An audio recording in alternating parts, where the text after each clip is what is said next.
Entrando em live. Deixa eu dar uma verificada aqui como é que tá o som, se tá saindo direitinho. Testando o som da live. Testando 1, 2, 3. Testando 1, 2, 3. Testando a live. Entrando em live. Positivo, o som tá saindo aqui direitinho, sim. Deixa eu dar uma verificada aqui como é que tá o som, se tá saindo direitinho. Deixa eu abaixar o volume um pouco aqui. Terminando de preparar aqui os documentos aqui, as informações direitinho. Vou passar para vocês. Já tô entrando. Testando a live. Vou baixar o volume um pouco aqui. Entrando em live. Positivo, o som tá saindo aqui direitinho.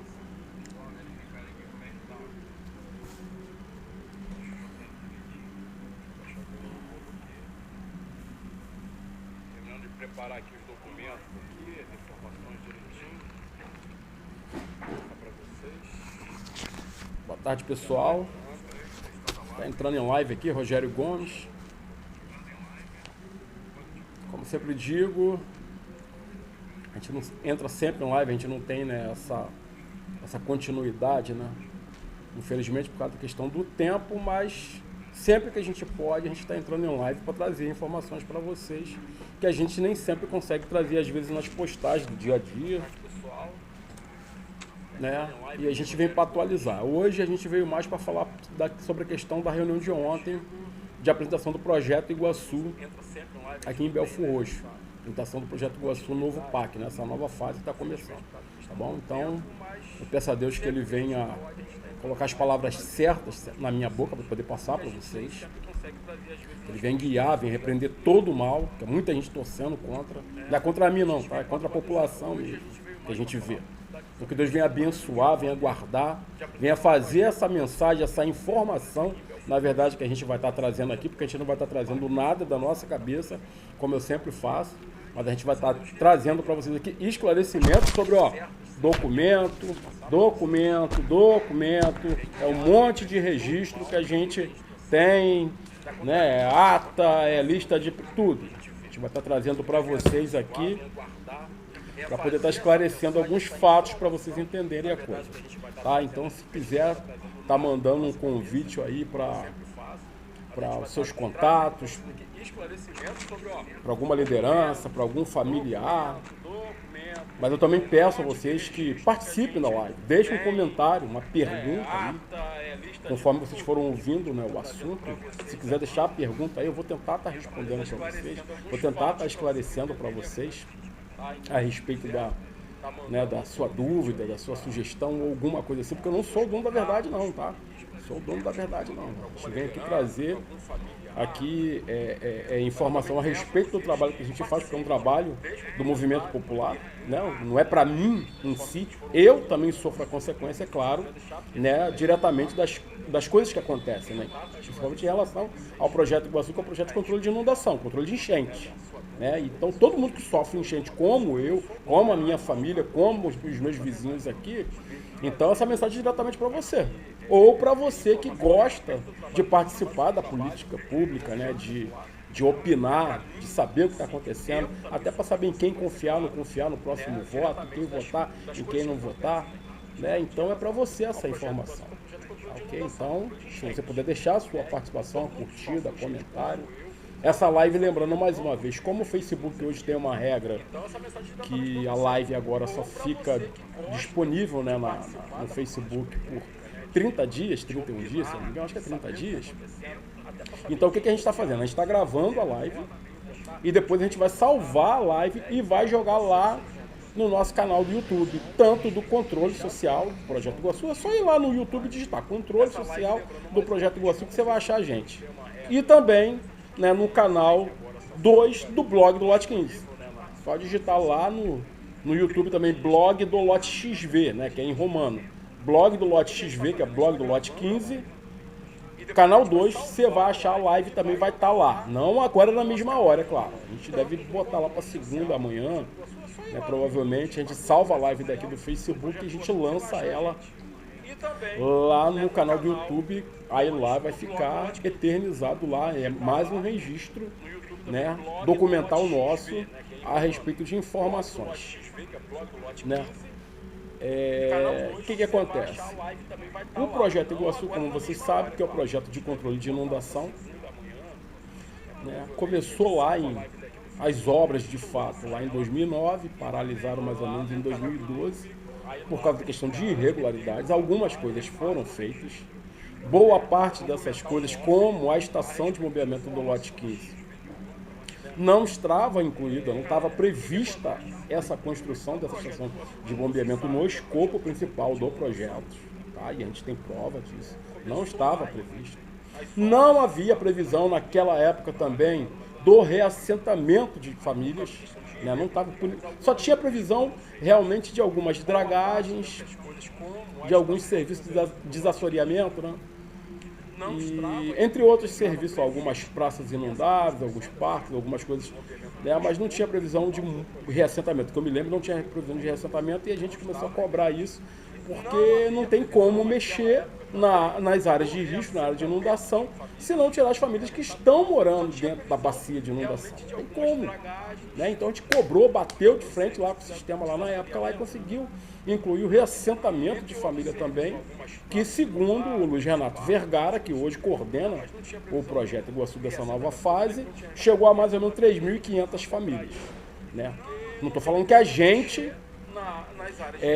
tenha indicado 3.500 famílias. Não, nós cobramos que o projeto incluísse também o reassentamento de famílias, e o INEA, né, não sei se junto com as prefeituras, foi que foram fazendo os levantamentos, a gente até participou de algumas visitas técnicas, mas definir os locais onde iriam sair essas casas, essas famílias que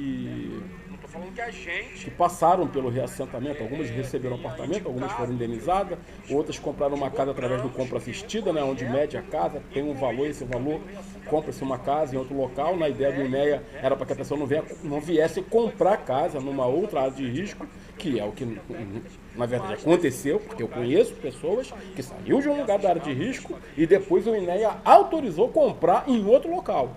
E tá, e se tentar ponderar comigo, eu trago a pessoa na live aqui ao vivo para falar, comprei sim lá em tal lugar assim, assado, e o INEA aprovou. Então tem falhas no sistema, mas, como estou falando para vocês, então a gente conseguiu interferir algumas coisas. 3 pontes foram incluídas, pontes baixas foram incluídas, inclusive a ponte lá de Santa Marta, como já falei antes, que é a ponte lá da Joaquim da Costa Lima, foi substituída. Hoje já está com uma vazão ruim, de novo, vai ter que substituir de novo, e infelizmente a obra não foi bem feita. A ponte da rua José Carlos Ribeiro Lopes, também localizada ali mais ou menos ali no Maringá, também foi substituída. E uma outra que eu não lembro, na verdade, agora no momento, é muita informação, né? A gente não consegue lembrar nem de tudo, mas a gente conseguiu interferir no processo, né? Mas voltando para aqui, para retomada do projeto Iguaçu, o que acontece? Nós fizemos parte do controle social da primeira fase do projeto Iguaçu. Ou seja, nós passamos por uma eleição, por uma organização do INEA, junto com a Fase Rio, que era a ONG responsável pelo trabalho técnico e social na época. Então a gente passou por essa fase, né, de organização e de eleição dos comitês locais de acompanhamento, né, onde foram eleitos essas lideranças, né? E na época, né? A gente tinha que apresentar a lista de presenças das reuniões aqui. Tinha várias listas de presenças de moradores das reuniões que foram feitas, né? As listas de presença aqui são duas, né? Aqui de uma data, aqui de uma outra data. Essa aqui de 2010, essa aqui também de 2010 também. Uma de 15 de abril de 2010. 15 de abril de 2010. E a outra de 19 de março de 2010. Né? Aqui, telefone, assinatura, rúbrica das pessoas, reuniões que chegou até ter 200 pessoas, nós chegamos a participar, tá aqui, tá? Tá aqui. Várias listagens nós temos. Então foi feita a eleição, a convocação do bairro, foi feita a eleição na época para a eleição dos comitês locais, né? E nós fomos eleitos aqui no lote 15, né? E depois que elegeu esses outros representantes, né? Que foram aproximadamente 70 lideranças, segundo o INEA, não tinha como 70 pessoas ir ao governo do estado participar de uma reunião na secretaria, haja sala, né, para caber esse pessoal todo, tinha que ser um estádio, né, para caber, normalmente nem, como é que se fala, meu Deus do céu,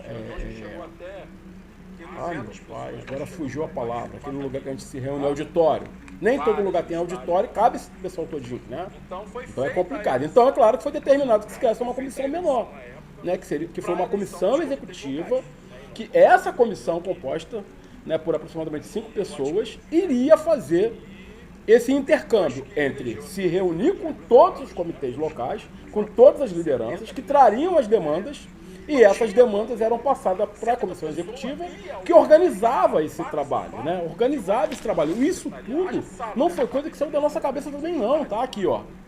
Tudo isso passou por um planejamento, por uma organização, depois que nós passamos por capacitação e entendemos o que era o Projeto Iguaçu e como funcionaria esse controle social, né? Esse acompanhamento das obras, das intervenções, do dinheiro, né? Durante o Projeto Iguaçu. Então nós passamos por capacitação, por organização, nós não tiramos isso da nossa cabeça. Né, tá aqui, ó. Isso aqui é um dos papéis de orientação aqui, ó. Participação social, Projeto Iguaçu, tá vendo aqui, ó, Bota e Sarapuí. Aqui tá dizendo aqui, ó, a dinâmica de funcionamento, formação das comissões temáticas, composição do Fórum Regional. Composição do Fórum Regional. Aí tá aqui, ó, comissão, né, tem a formação dessa comissão, tem os membros eleitos dessa comissão. Comissão executiva. Tá aqui o nome das lideranças. A região que ela representa aqui, ó. Tá e-mail dela, tá telefone das lideranças aqui, ó. Não é da cabeça do Rogério, não é da cabeça do Rogério, né? Então tá aqui, ó. Aqui, ó, listagem de representantes de comitês locais de acompanhamento, tá aqui, ó. Dos todos os municípios. Nilópolis, Mesquita, Belford Roxo, Caxias, Nova Iguaçu. Tá aqui, tudo registrado, tudo guardado. Aqui, ó, a lista da composição do Fórum Regional. Aqui, ó, as entidades participantes do Fórum Regional. Aqui, ó, tá aqui, ó. Segmento aqui, ó. Olha o tamanho da lista, olha o tamanho da lista. Vocês estão vendo, né? O tamanho da lista. De entidades que eram para participar e uma parte das reuniões esvaziadas, né? Boicotavam, na verdade, a população na hora da discussão. Eu quero deixar bem claro aqui que algumas coisas que as pessoas não entendem é o seguinte. O trabalho que nós fizemos, que nós temos feito, né, não é um trabalho de intromissão, não, tá? Não é nós de intrometemos, não, somos metidos, vamos lá e a gente quer porque vamos fazer. Não. O controle social é lei. É lei, previsto na Constituição de 1988, previsto no Estatuto das Cidades. Controle social é o acompanhamento, né, público, né, do movimento social em obras vultuosas, em obras do governo. Isso é determinado em lei, então não é qualquer obra. Algumas obras sofrem controle social e o Projeto Iguaçu foi determinado que fosse feito através de controle social, tivesse essa participação. Para quê? Para aproveitar o conhecimento das pessoas que moram na região. Entendeu? Porque o engenheiro não mora na região, ele não vê o que acontece no bairro, ele não sabe qual é a movimentação da água, ele não entende essa dinâmica. Então o morador que passa por ele sabe, ó, enche aqui, enche ali, essa rua é assim, essa rua é assado, esse dique não tá legal, essa área aqui, ó. Tá entendendo o que eu tô falando? Então, o morador, ele usa a expertise dele de morador dentro do projeto para poder estar opinando e ali poder estar fazendo os alinhamentos na intenção, na verdade, da obra ser potencializada e dar o melhor resultado. Tá entendendo o que eu tô falando? E dar o melhor resultado. Então, né, sempre que nós vamos participar de qualquer atividade do projeto, a nossa participação, enquanto comitê local de acompanhamento, é uma participação propositiva, entendeu? De levar proposta, de levar demandas.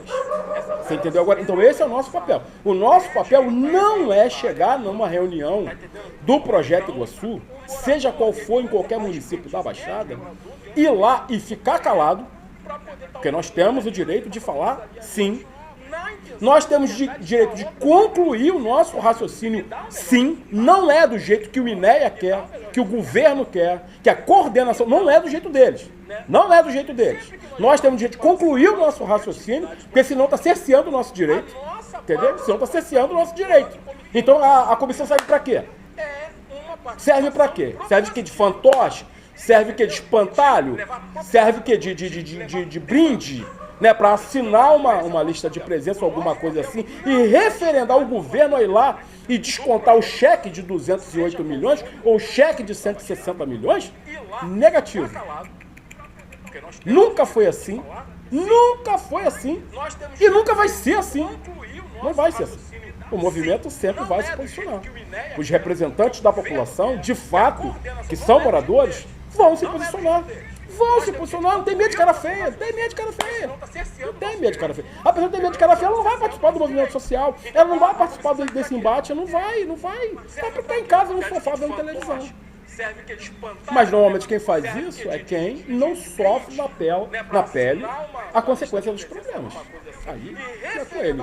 Mas se tá doendo, meu amigo, no teu bolso, se tá entalado na sua garganta, se dói no teu coração, se você sofreu um prejuízo, se a sua família sofreu um prejuízo, um trauma, alguma coisa, você tem o direito de cobrar sim. E tanto os direitos quanto as leis não funcionam no automático. Não funciona no automático. Não estou falando só aqui na área do Projeto Iguaçu, não, da política pública, estou falando em qualquer área. Não funciona no automático. Não adianta você chegar no órgão público que automaticamente a coisa vai funcionar para você, que você sabe que não é assim. Não é assim. Não é assim. Né? Ambos você precisa provocar. Você precisa se posicionar. Você precisa cobrar. Senão não acontece no automático. Por isso é importante você ter informações, que é isso que a gente está trazendo aqui agora. Em qualquer área que seja. Seja na área civil, familiar, criminal, em qualquer lugar, você tem que saber quais são os seus direitos e deveres. Para ali você poder se posicionar, falar e ser respeitado o que você está falando. Está entendendo o que eu estou falando? Então ontem aconteceu uma coisa chata na reunião. Né? Aconteceu uma coisa muito chata na reunião de Belfor Roxo ontem, que me deixou sinceramente aborrecido. Tá? Aborrecido, não desanimado, porque eu não vou desanimar e não vou recuar por causa desse tipo de situação. Eu já estou acostumado com isso. Entendeu? Mas aconteceu uma situação chata lá na reunião, né? Uma coisa que sempre acontece em reunião de apresentação de algum tipo de projeto, é comum que eu vou falar na verdade. Tá? É absurdo, mas é comum. Né? Se monta uma mesa, certo? Se monta uma mesa, onde essa mesa vai estar as autoridades naquele local. Representando órgãos, representando secretarias, representando a coordenação, né, a execução o grupo da execução da obra, o trabalho social e por aí vai. Se monta uma mesa que normalmente tem autoridade. Fazem a apresentação, cada um a sua apresentação, e depois dessa apresentação, normalmente é aberto ao público, né, o direito de fala, o direito de se posicionar, de perguntar, de tirar dúvida, de fazer sugestão, de fazer alguma indicação, alguma proposição, e por aí vai, mas é direito de fazer isso. Isso é normal, entendeu? Mas, uma coisa que sempre acontece, que a gente sempre fala e é comum, absurdo, mas comum, é quando, né, as autoridades fazem a apresentação dela bonitinha, né? Ah, lindo e maravilhoso, vamos gastar... Deixa eu só... Deixa a luz apagou aqui, só um minuto, um minutinho. Fazem a apresentação, cada um a sua apresentação, e depois dessa apresentação... Minuto, então voltando já.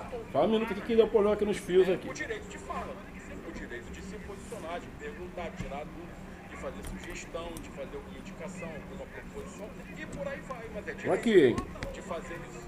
Isso é normal, entendeu? Mas, uma coisa que sempre acontece... deu ruim na luz aqui, vai sem luz mesmo. Daqui a pouco ela resolve ligar aqui. Então, voltando. Então, como eu estou falando, é comum. As autoridades fazem a apresentação dela. E depois você sabe o que ela faz? Na hora que a população vai falar, na hora que as lideranças vão falar, que quer cobrar diretamente para essas autoridades que estão lá, elas metem o pé, filho. Ela mete um pé, eu tenho uma outra responsabilidade, eu tenho horário, meu horário já deu, eu tenho que ir para uma outra atividade. E como é que fica a discussão? Como que fica a discussão? Né? Como que fica a discussão? Não ouve a gente. Não ouve a gente. Às vezes deixa um assessor, cada secretaria, lá, nem sempre deixa, e ele faz algumas anotações. É o mínimo que acontece. Entendeu? Fala, Marcos, tudo bom, meu amigo? Boa tarde. Vai escutando aí, tá? Vai escutando aí. Então, normalmente eles fazem isso, né? Aí, o que acontece? Eles não ouvem nada de reivindicação que a gente vai fazer, né? Não ouve. Não ouve as nossas reivindicações. Então já é uma grande falha nisso. E, por outro lado, na hora que você tem o direito de fala, querem medir a sua fala, né? Entenda, olha bem. Um morador ou uma pessoa que está desconectada daquele projeto, daquele processo, ele não tem muito conhecimento daquilo ali. Ele não vai chegar lá com informação plausível para poder estar se posicionando. Ele não vai ter, ele vai chegar lá, vai falar um minuto, às vezes nem um minuto, ele vai, minha ponte, minha rua, o meu... Mas ele fazer, porque ele não entende esse processo. Mas nós que já fazemos parte do processo, nós que somos tidos como exemplo do outro processo, da primeira fase do projeto, nós que fomos tema de livro, nós que fomos tema de dissertação, nós que fomos tema de doutorado, nós que fomos usados como exemplo em faculdades e em seminários, o nosso trabalho de controle social, especificamente do Projeto Iguaçu, porque eu vejo, porque eu leio, porque eu pesquiso, eu encontro meu nome, minha foto, eu encontro foto nossa, lá citando o nosso trabalho que a gente fez. Aí quando chega numa reunião dessa, que a gente precisa se posicionar, porque a gente precisa explicar para quem está chegando agora como que o processo funciona, simplesmente eles não deixam a gente falar. Eu vou botar um trecho aqui, o trecho que eu separei da minha fala, aonde eu sou interrompido pelo menos 2 vezes na minha fala, que atrapalhou o meu raciocínio. O que aconteceu foi o seguinte: sempre que eu vou participar da reunião, eu falo de cabeça, né? Eu lembro alguma coisa e vou falando, mas é muito difícil, porque você acaba esquecendo alguma coisa que você tem que falar. E isso atrapalha muito, entendeu? Porque alguma coisa você tem que encaminhar, que você tem que frisar, você não consegue porque você esqueceu. Então o que você faz? Você chega e anota. Você anota hoje, ou você anota de caneta, ou você digita, né? Pra você poder saber que foi exatamente o que eu fiz. Eu nunca fiz. Eu nunca fiz. Em 15 anos de Projeto Iguaçu, eu nunca fiz isso. Aí eu cismei de fazer o quê? De digitar o que eu precisava falar, o assunto que eu precisava falar. Aí quando eu digito, me organizo, me programo para fazer essa apresentação, né, essas colocações ali dentro de mais ou menos 5 minutos, que eu testei em casa ainda. Aí quando chega, e normalmente na reunião se dá 5 minutos para cada um, às vezes a gente até cede um pouco, mas você vê isso no Senado, no Congresso, você vê isso na Câmara de Vereadores, você vê em tudo quanto é lugar, sempre existe uma tolerância.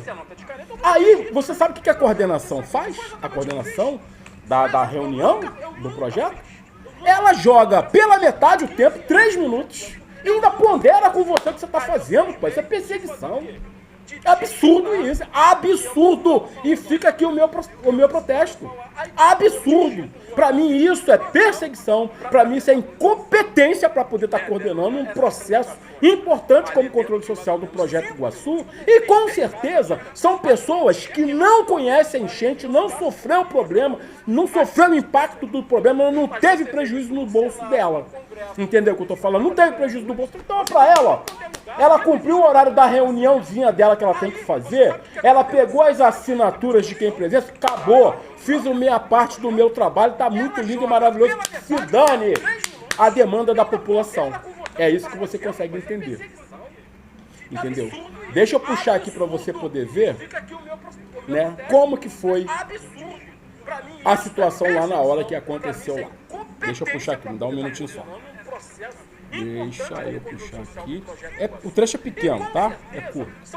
Menos de um minutinho. Peraí. Deixa eu puxar aqui. Não é isso daqui, não. Ela cumpriu o horário da reuniãozinha dela que ela tem que fazer. Ela pegou as assinaturas de quem presença, acabou. Fiz a minha parte do meu trabalho, tá muito lindo e maravilhoso. Se dane a demanda da população. Esses eventos climáticos extremos causaram mais de 600 mortes. Deixaram milhares de barulhados e grandes danos materiais na região. Chuvas castigaram o estado durante vários dias. A recorrência e a gravidade dessa tragédia nos anos 80 e posteriormente, eu faço questão depois de terminar esse também. Porque sempre toda a festival é assim, sempre é tentado. Positivo, é o direito de vocês falarem. Hoje ficou um pouco baixo, né? A recorrência da gravidade dessa tragédia dos anos 80 e posteriormente anos 90 e 2000 destacaram a vulnerabilidade da Baixada Fluminense às eleições e atrapalhamento. Continua, Rogério, só continua. Na boa, tá ok? Faz discussão de novo, por favor. Ok?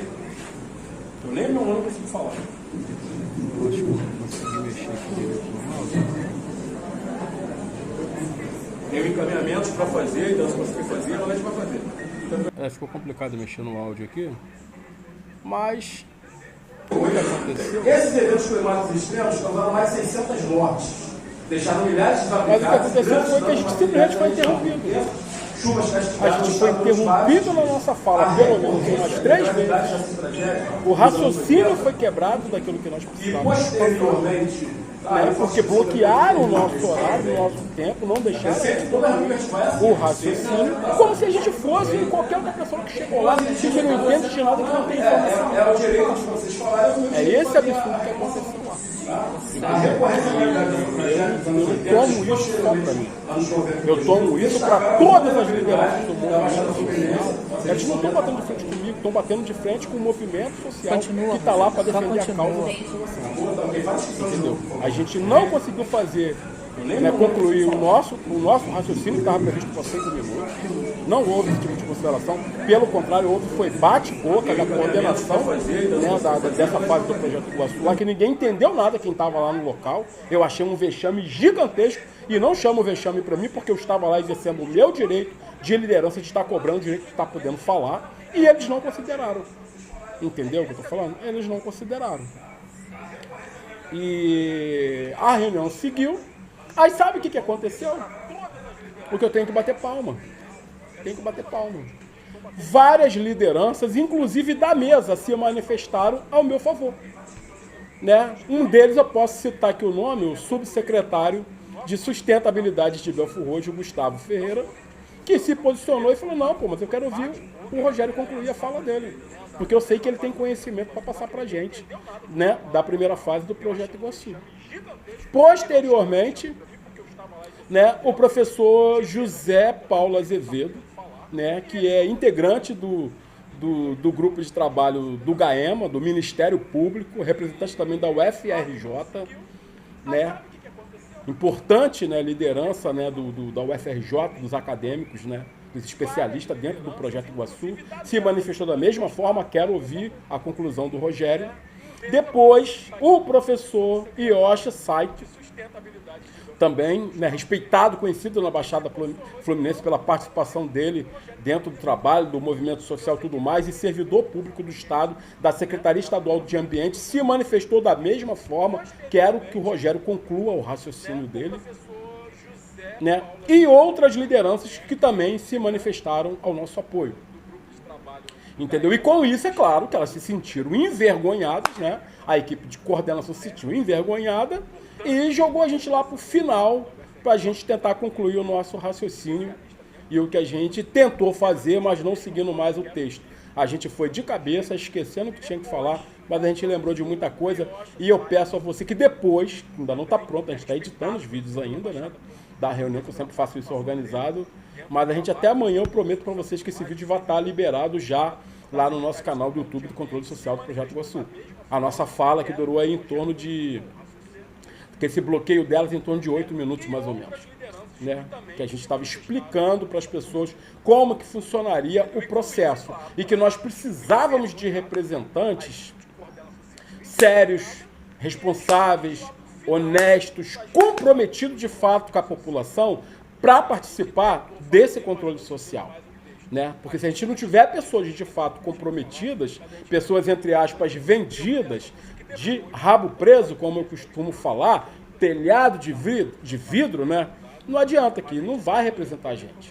Vai chegar lá e vai aceitar aquilo que está pronto do jeito que o governo quer que aconteça. Ela não vai se posicionar e falar, ó, isso aí não tá legal não, isso aí não tá bom não, do jeito que está acontecendo, porque da outra fase do projeto, meu amigo, a gente viu o que aconteceu. A gente viu o que aconteceu. A gente viu quadra de esporte fora da medida. A gente teve ciclovia desabando na Avenida Atlântica mesmo, em vários pontos desabando por falta de qualidade da obra. A gente viu asfalto afundando por falta de qualidade da obra. Tinha a questão da estação de bombeamento que não estava prevista, reassentamento que não estava previsto. E a gente lá cobrando, batendo de frente, cobrando, batendo de frente, para tudo isso ser incluído e a coisa começar a mudar. E a gente conseguiu interferir, de fato, no processo. Mas foi fácil? Não foi fácil, não. Na primeira reunião que aconteceu aqui em Caxias, por exemplo, né, eu já cheguei lá avisando para eles. Já como que seria o processo. E o aviso foi esse daqui, ó. A gente já chegou mostrando a primeira página do Jornal Extra aqui, ó, da data de 29 de maio de 2009, tá? Essa matéria aqui é o seguinte, olha lá, o PAC no seu bairro parou, ligue para o celular do ministro. O ministro, na época das cidades, de tanto a gente fazer cobrança, de tanto a gente botar pressão, o ministro das cidades, na época, o Márcio Forte, aqui, ó. O Márcio Forte, aqui, ó, divulgou o telefone dele no celular, no jornal, para poder dar resposta à população. E nessa matéria aqui, ó, essa matéria aqui está dizendo o seguinte, ó, diante da falta de informações da parte da Prefeitura, da Caixa Econômica Federal, sobre obras do Programa de Aceleração de Crescimento da Baixada Fluminense, o ministro da cidade, Márcio Forte, resolveu tomar uma atitude drástica e inusitada. Disponibilizou seu telefone e seu e-mail para a população. De tanto a gente bater e cobrar, dizendo que não tinha informação para a gente poder acompanhar dentro do Projeto Iguaçu. Aqui, ó. Isso aqui é um dos recortes que eu uso sempre. Aqui, ó. Olha aqui embaixo. Cidadão não tem como fiscalizar. Vamos ler aqui. Faltam informações sobre obras. O cidadão que busca informações sobre o PAC, aqui, ó, vai ter muita dificuldade para conseguir no site do governo federal, blá, blá, blá, blá, e blá, blá, blá. Aí vem aqui, ó. Vamos ver aqui. Isso é muita coisa para ver. E a gente foi fazendo pressão. Vamos fazendo pressão. No dia da inauguração da estação de bombeamento, né? Mais uma vez nós fomos desconsiderados quando não chamou um representante da comissão para fazer parte da inauguração lá no palanque e poder falar representando o controle social. Ele simplesmente não chamou ninguém. Aí chega um monte de político que nada tinha a ver com a obra, que não foi indicada por eles, foi indicada pela comissão executiva, pelo controle social, né, pelas lideranças. Houve reunião da comunidade, houve reunião no lote 15, houve reunião no salão paroquial. Outras lideranças participaram dessa pressão, foram várias pessoas em cima para poder incluir a estação de bombeamento. Ela não foi indicação de deputado, ela não foi indicação de prefeito e muito menos indicação do ex-governador que foi preso, lembra? Isso, não foi a indicação deles. A gente tem prova disso, tem documento disso. Aí chega lá na hora, lá um monte de prefeito, um monte de deputado lindo e maravilhoso lá dando tchauzinho para cortar a fita. Pouca vergonha. São cambada de cara de pau. Entendeu? E aí, beleza. Naquele dia, que foi o dia 27 de outubro de 2010, né, o que a gente fez? Procurou os jornalistas que estavam lá na inauguração e levamos no bairro para poder ver como que a população estava. Aí você sabe qual foi a manchete do jornal do dia 28 de dezembro? Um dia depois? Foi isso aqui, ó. Aqui, ó. Tá pensando que foi a inauguração da estação de bombeamento? Não foi a inauguração da estação de bombeamento, não. Tá aqui, ó. Obra contra enchente na Baixada. Marisa de Oliveira e o marido Joel ergueram uma barricada na porta de casa no lote 15 em Belford Roxo para evitar que a água entre ontem Sérgio Cabral, o então lá ex-presidiário, inaugurou na Baixada uma obra para evitar enchente na região, mas moradores como Dona Marisa continuam em área de risco. Foi essa matéria do dia 28, que nós promovemos, certo? Não foi a inauguração, né? O nomezinho bonitinho dele, já cortando a fita, a fotozinha, não foi divulgada. E 15 dias depois, mais ou menos, eles pagaram uma capa do Jornal O Dia para poder falar da inauguração, porque passaram vergonha, tá? E o nosso trabalho na época, né? O nosso trabalho sério na época de estar divulgando, de estar passando informações para a população, ele foi tão percebido, né, que eu cheguei a receber ligação de Brasília, né? Que a gente tem matéria feita com o Jornal o Globo de Brasília, denunciando, né? Quando a gente fez a indicação, né, para construir o conjunto habitacional, quem é do lote 15 vai saber o local que eu estou falando agora. Nós fizemos uma visita técnica nos 4 campos e parte dali daquela terra seria comprada para construir o conjunto habitacional, para tirar as famílias do Parque Amorim e colocar naquele local. Só que o que aconteceu? Isso, ó, foi ficando no esquecimento. Tentaram abafar, não fizeram, né, a inclusão, e eu recebi um telefonema de Brasília, né, do editor-chefe Ronaldo Maltic, do Jornal Globo de Brasília, me questionando, né, sobre a questão se a gente tinha conhecimento que o Rio de Janeiro estava devolvendo 20 milhões para Brasília, devolvendo dinheiro que era para construir o conjunto habitacional. É uma pouca vergonha, né? Não é brincadeira não. Entendeu? E além, né, dessa matéria e outras matérias, porque a gente deu entrevista para o Jornal das 10 do Globo News, a gente já deu para tantos jornais que a gente nem lembra agora. Na verdade, a gente foi chamado para ser aqui, ó, a matéria aqui praticamente de capa, né, do Dia do Blogueiro, né, da Baixada Fluminense aqui, ó. O Dia do Blogueiro, tem o Dia Nacional do Blogueiro. Na época, nós fomos chamados para fazer a capa do Dia do Blogueiro no jornal O Globo, Caderno da Baixada, tá aqui, ó. Política municipal se faz na rede. E esse blog aqui, que é o mesmo blog que está na rede até hoje. Essa matéria aqui foi publicada no dia 16 de abril de 2011. Eu sei que está ao contrário aí, mas dá para vocês verem. 16 de abril de 2011. Mas as nossas páginas estão no ar desde 2009. E está lá. Tudo registrado que aconteceu. Está lá, guardado lá. Ou seja, nós temos um histórico do nosso trabalho de participação. Nós temos a experiência do conhecimento do que deu certo, do que não deu certo, e qual o caminho que nós devemos pegar agora para a coisa funcionar melhor, né? E a gente não tem o direito de falar. Eles tentam bloquear a gente, eles tentam minar a gente, eles tentam boicotar, sabotar a gente na hora de fazer o nosso posicionamento. É um absurdo, mas é isso que a gente passa, né? Mas se for assim, por mim tudo bem, porque a gente vai continuar se posicionando, a gente não vai se calar. Não vai se calar. Quem vai ter problema, na verdade, vai ser eles, porque vão ter reuniões tumultuadas, né? Porque não sabe organizar uma reunião, porque não sabe respeitar o posicionamento do movimento social, porque não sabe criar regras melhores que venham contemplar tanto a mesa, quanto as autoridades, quanto o movimento que está representando a população, que não está ali para falar pouco, e nem rápido, e nem fazer do jeito que eles querem. Tá ok? Então isso aqui é um vídeo de protesto, é uma live também de protesto, né? E a gente fez alguns encaminhamentos lá ontem, né?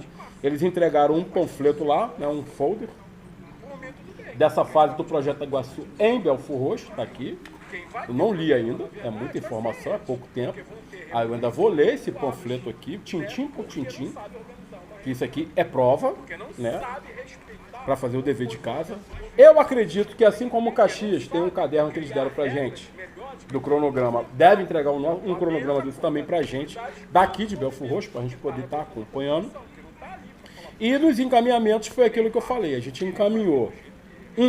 Primeiro, como a gente sabe que as áreas de inundação, né, que foram retiradas das famílias da área de risco da época, por falta de fiscalização ao longo desses quase 15 anos, essas áreas foram novamente invadidas e ocupadas novamente. Essas áreas precisam ser desocupadas, o INEA sabe disso, e a prefeitura, mesmo não tendo se manifestado, sabe disso, né? Então o INEA vai fazer o dever de casa, porque a gente vai estar cobrando fazer o dever de casa, e a gente encaminhou pelo menos 3 coisas na mesa, fez indicação, que foi a criação de um grupo de trabalho, intersetorial da Prefeitura, como a gente fez em 2014, né, um grupo intersetorial de várias secretarias, incluindo Defesa Civil, Guarda Municipal, Secretaria de Meio Ambiente, Procuradoria, Gabinete do Prefeito, juntamente ao INEA também, né? E a gente espera que o controle social também faça parte desse grupo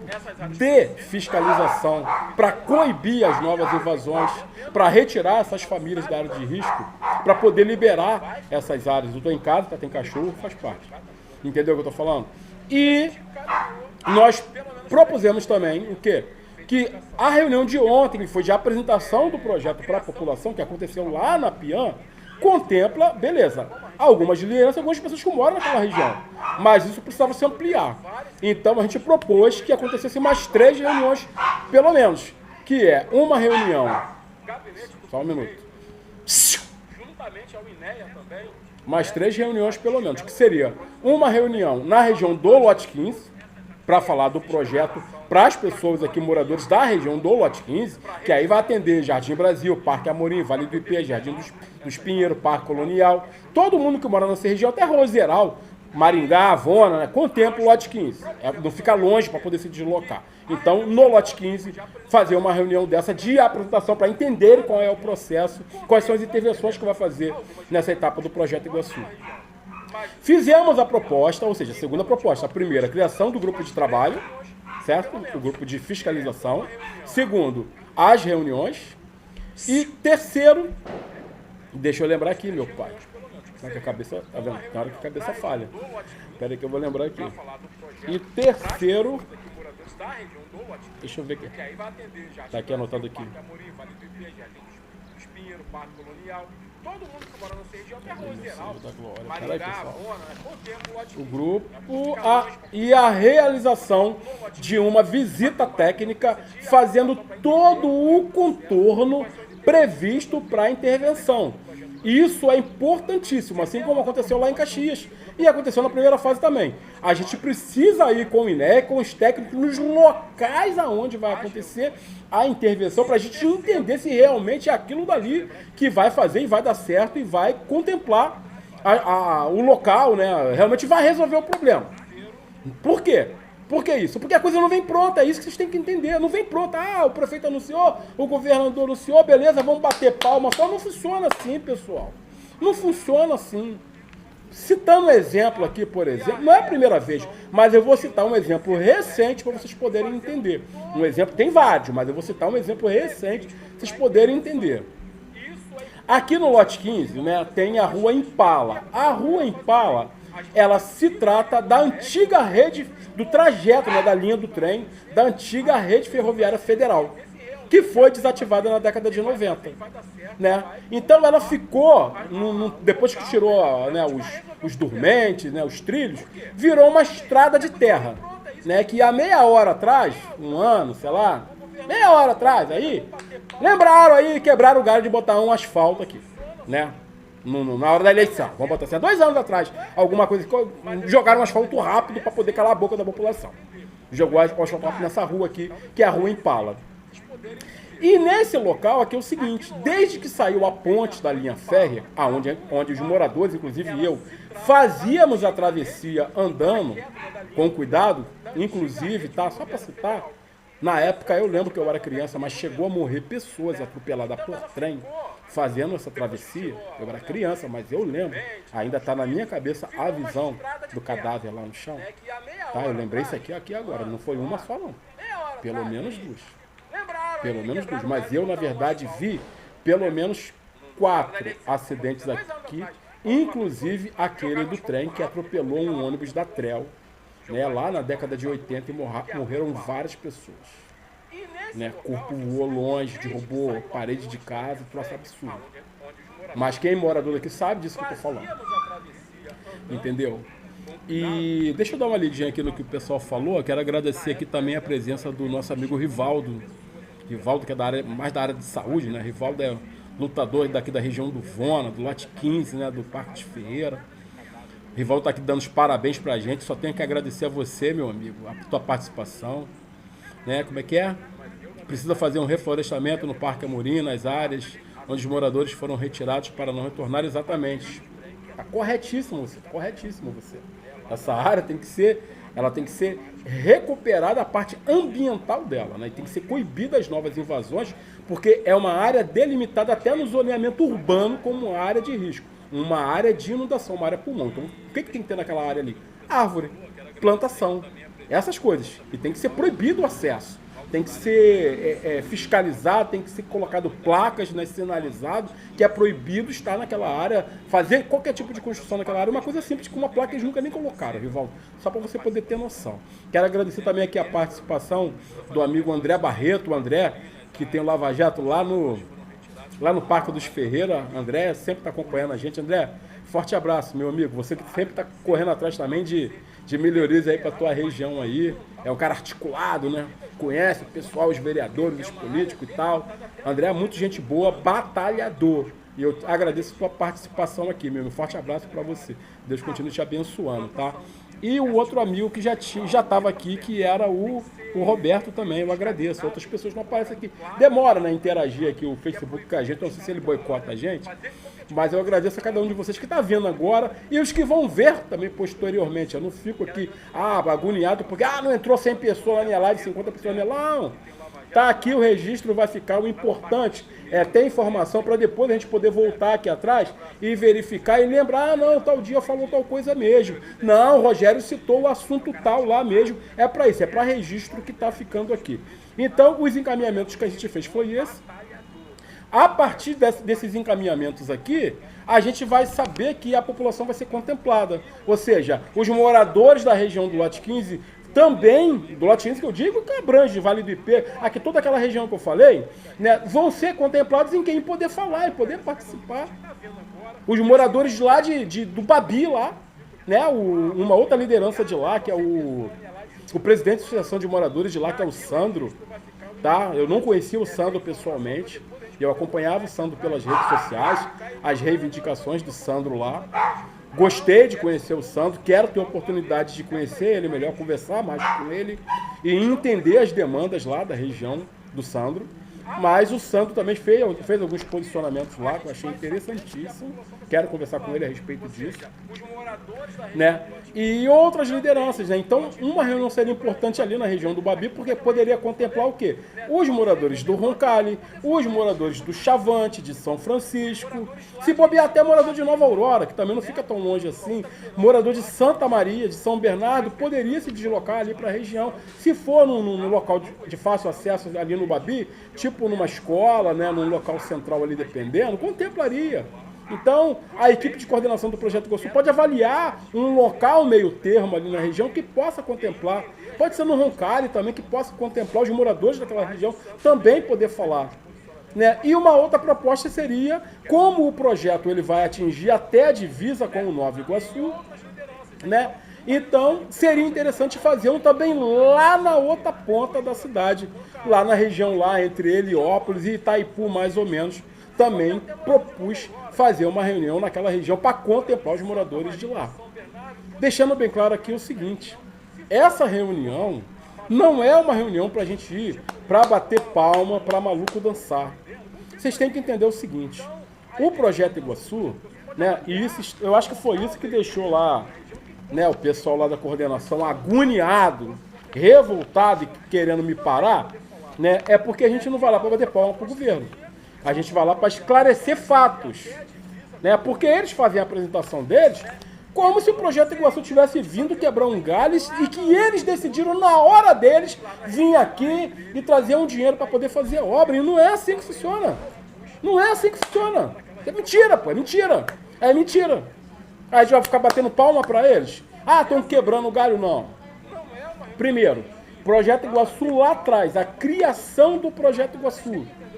O Projeto Iguaçu foi criado na década de 90 porque o movimento social organizado da época, as associações de moradores, as ONGs, as federações de associação de moradores, né, todo movimento religioso ou não, todo mundo estava cobrando melhores condições de vida na década de 70 e 80, greve, manifestação. Foi o auge das manifestações no estado do Rio de Janeiro. Não estou falando do estado, estou falando do Rio, estou falando do Rio. Foi o auge das manifestações. Foi quando houve a campanha das diretas, lembra? As diretas em 84. Eu estava lá nas diretas, lá na Cinelândia em 84, com a minha faixinha querendo também o direito de se manifestar. Então foi através da cobrança do movimento social de pressão em cima do governo, foi que o Projeto Iguaçu foi criado. Ele não é fruto da vontade do governo, ele é fruto da pressão do movimento popular. Aí sim, o governo reagiu. O governo do estado, após a pressão, após as catastróficas enchentes de 87 e 86, que mataram, né, mais de 600 pessoas, está na minha leitura de ontem, que mataram mais de 600 pessoas na Baixada Fluminense, né, após, né, aquele caos de enchente naquela época, o governo do estado delegou a COP, o FRJ, certo, que fizesse uma pesquisa, um levantamento na Baixada Fluminense e fizesse um diagnóstico para entender qual era o motivo das enchentes, o que provocava as enchentes, né? E esse levantamento, que levou em torno de 8 anos, mais ou menos, não é uma coisa rápida, nem simples, nem fácil de se fazer. Esse levantamento foi feito. E nesse levantamento, né, além deles rodarem toda a Baixada Fluminense, fazerem levantamento topográfico, geográfico, geométrico, tudo quanto é levantamento, eles investigaram até a história do Brasil. Investigaram o que aconteceu lá, as cartas da época do Império, as cartas de Sesmaria, né, daqueles que receberam lá, daquelas autoridades, vamos botar assim, lá dos coronéis, né, dos barões da vida, as cartas que receberam, o que dizia a respeito da Baixada, até isso foi investigado, para entender a região, o que tinha acontecido. E essa documentação virou o Projeto Iguaçu. Né, virou o Projeto Iguaçu, que é o projeto de controle de inundação e recuperação ambiental das bacias dos principais rios da Baixada. Rio Iguaçu, Rio Botas e Rio Sarapuí. Foi feito esse levantamento, né? E são vários diagnósticos, né? Cada um deles com 100, 200, 300 páginas. Eu li praticamente todos eles para entender a problemática, né? E esse documento, acredite se quiser, e esse documento da UFRJ, né, que um dos pais estava lá na nossa reunião, sempre está nas reuniões, que é o Dr. Paulo Canedo, sempre está nas reuniões, né, Dr. Paulo Canedo, ele é um dos pais, né, um dos idealizadores do Projeto Iguaçu. Já foi presidente da Serra, já ocupou um monte de cargo no governo, mas é técnico, é professor de pós-graduação da COP, o FRJ, professor dos engenheiros, olha bem. Então é uma das maiores autoridades em água, né, em hidrologia do estado do Rio de Janeiro.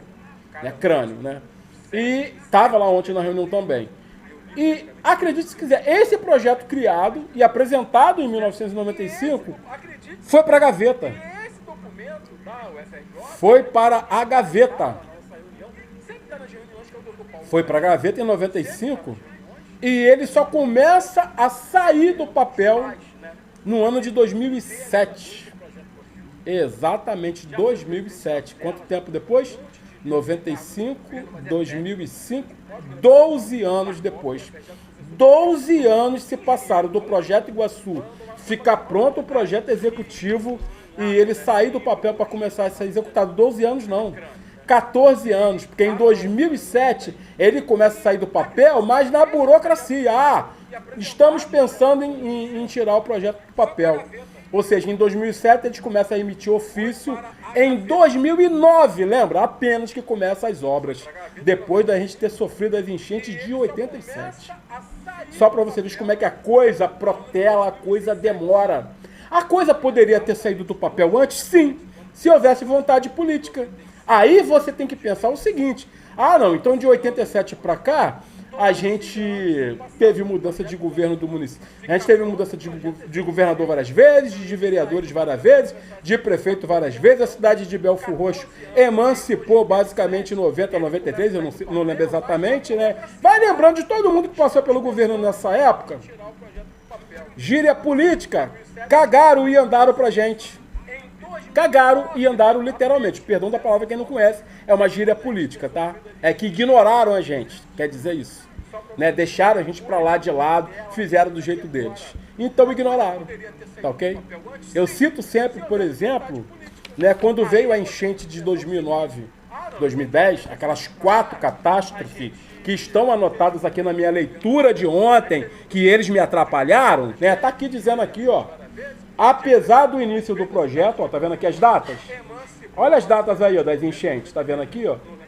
Apesar do início das obras, sofremos as catastróficas 4 enchentes do dia 11 de novembro de 2009, 31 de 12 de 2009, a virada do ano, debaixo d'água, 15 de 1 de 2010, 25 de 1 de 2010. Tá vendo aqui, ó? Tá anotado aqui, quase não consegui falar isso ontem. Tá ok? E só depois que as enchentes vieram foi que a gente conseguiu mexer alguma coisa e mesmo assim sofremos aquele impacto.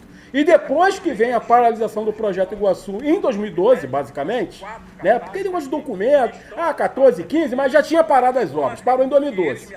Aí para as obras do projeto Iguaçu em 2012 por irregularidades, tá? Irregularidade, ó, mexeram no contrato, irregularidade de valores, superfaturamento. Tá? Então a gente não teve um ex-governador preso à toa, a gente não teve donos de empreiteira preso à toa, não foi isso que aconteceu, tá? Então, por causa daquelas irregularidades, o contrato foi barrado pelo TCE, pelo TCU e ficou engavetado. Aí entra mais uma vez a vontade política, a pressão dos vereadores, deputados, senadores, governador em fazer a coisa tirar do papel. Só que a coisa ficou parada. Ficou parada. Aí você sabe o que aconteceu? Sucateou tudo que o Projeto Iguaçu tinha feito na primeira fase. A estação de bombeamento a gente já estava denunciando que estava tudo parado, tudo quebrado. Fizemos uma matéria em 2020, já falei isso várias vezes, poxa. Eu fico cansado às vezes de ficar sendo repetitivo. Né? Desculpa. Né? Fizemos uma matéria em 2020 denunciando isso. Fui procurado por vários jornais, fizemos a denúncia, que já tinha 8 anos que estava tudo parado, tudo quebrado, descaso total. Ninguém fez nada. Aí sabe quanto que o governo acordou? Vai lembrando quem passou pelo governo nessa época, tá? Em quem você votou nessa época aí. Se ele não falou nada, é complicado, né? Mas vai pensando aí. Então, quando chega em 2024, que a gente sofreu aquela enchente, que segundo os especialistas, né, foi uma chuva torrencial de 100 anos, né, uma chuva recorrente, ou seja, corre e ocorre de novo, né, uma chuva de 100 anos, a gente ficou debaixo d'água de novo e tomamos aquele prejuízo. Aí eles só se ligaram, né, que a estação estava parada. Quando precisou que foi ligar, só tinha uma bomba que estava funcionando. Das 5, só uma funcionando, 4 estava completamente deteriorada, abandonada. E as áreas de inundação, né, que foi escavada, que foi tirada das famílias, completamente ocupadas novamente, porque não houve nenhum tipo de fiscalização. Entendeu? Não houve nenhum tipo de acompanhamento. Pelo contrário, como já falei várias vezes, pegaram parte da área de inundação, né, que tinha retirado as famílias, que era para coibir, na verdade, as novas invasões naquele local. Sabe o que eles fizeram? Asfaltaram as ruas. Tá pedindo o quê? Pô, facilitou o acesso das pessoas para irem morar naquele lugar. E agora, se você der uma voltinha pelo Parque Amorim, né, por essa região, você vai ver tomado de novas construções, porque eles não coibiram as novas invasões. Entendeu? Então, a participação do controle social é primordial dentro desse processo. Tá legal?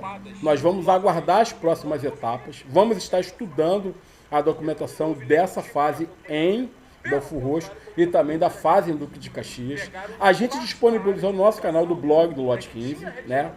Lá, né, o diagnóstico que o INEA está fazendo, esse diagnóstico que tem que ser apresentado à Caixa Econômica, que tem que ser apresentado ao governo do Estado, né, ao Ministério, esse diagnóstico é um levantamento sobre os problemas do bairro hoje, sobre o que aconteceu, ou seja, é primordial, né, que isso seja compartilhado com os moradores. Se você é uma liderança, compartilha lá, vai lá no nosso blog, compartilha a matéria, porque lá tem os links, E está falando como você, te orientando como que você vai preencher esse formulário. Porque esse formulário, ele tem que ser preenchido segundo o pessoal da coordenação do Projeto Iguaçu, até dia 23 agora, tem mais 3 dias só, para poder entregar esse formulário. Então eu peço a vocês que vão lá, entre lá na matéria, lá, entre no link, preencha esse formulário, passa para os seus parentes, porque lá vocês vão estar falando onde que encheu, o que não encheu, qual foi o problema, o que você acha que deve acontecer, aonde foi a falha, né, tudo você pode opinar lá e isso vai interferir no processo e no projeto. Tá? Eu vou ficar por aqui, né, que eu acho que as informações principais a gente já passou, foi dado o recado. Quem não viu o começo da live, como eu falei, eu vou disponibilizar ela tanto aqui no Facebook, vai ficar os 30 dias, mas nós vamos salvar ela no nosso canal do YouTube, do blog do Lote 15, canal 2, e do canal do Controle Social do Projeto Iguaçu também. Você vai poder ver essa live lá depois, se você quiser também. E se você quiser deixar a sua participação, sua curtida, seu comentário, a sua proposta, a sua sugestão, o seu agradecimento, como o Rivaldo e outros amigos fizeram aqui, fica à vontade, a gente só tem a agradecer. E mais uma vez lembrando que nós não estamos aqui por vaidade, nós não estamos aqui para marcar ponto, nós não estamos ganhando nenhum centavo para estar aqui, tá ok? É um trabalho voluntário, o trabalho do controle social do Projeto Iguaçu. Foi como eu falei, eu tenho um histórico no movimento social, sou filho de diretores da Associação de Moradores do Parque Amorim, né? Sou filho de pessoas que fazem parte da pastoral da Igreja Católica, do movimento de ajuda da população. Tá? Sou uma pessoa também que trabalha no movimento religioso também, e a gente está articulando aqui na nossa região, no Lote 15, no Parque Amorim. Na verdade, a gente quer dar a nossa contribuição pela experiência que a gente passou antes e está interferindo no processo de forma que possa promover políticas públicas que possam realmente contribuir mais com a vida da população. E não a gente ter que passar pelo desgaste, pela humilhação, né, pela vergonha que a gente passou no ano passado para enfrentar fila para receber um benefício que nunca veio, para enfrentar fila para fazer um cadastro para uma cesta básica que nunca veio, para um kit de limpeza que nunca veio, ou seja, nunca veio nada. A maior parte da população sofreu um perrengue desgraçado, ainda está sofrendo, estamos sujeitos às mudanças climáticas, a gente não sabe o que vai acontecer amanhã, porque a gente está vendo a natureza descontrolada para tudo quanto é canto, e eu estou avisando isso direto. Então, quando der ruim, eu já falei para eles, eu quero ver o que vocês vão dar de desculpa. Porque é um projeto orçado em quase 2 bilhões, certo? Que nessa fase vai fazer 160 milhões em obra apenas.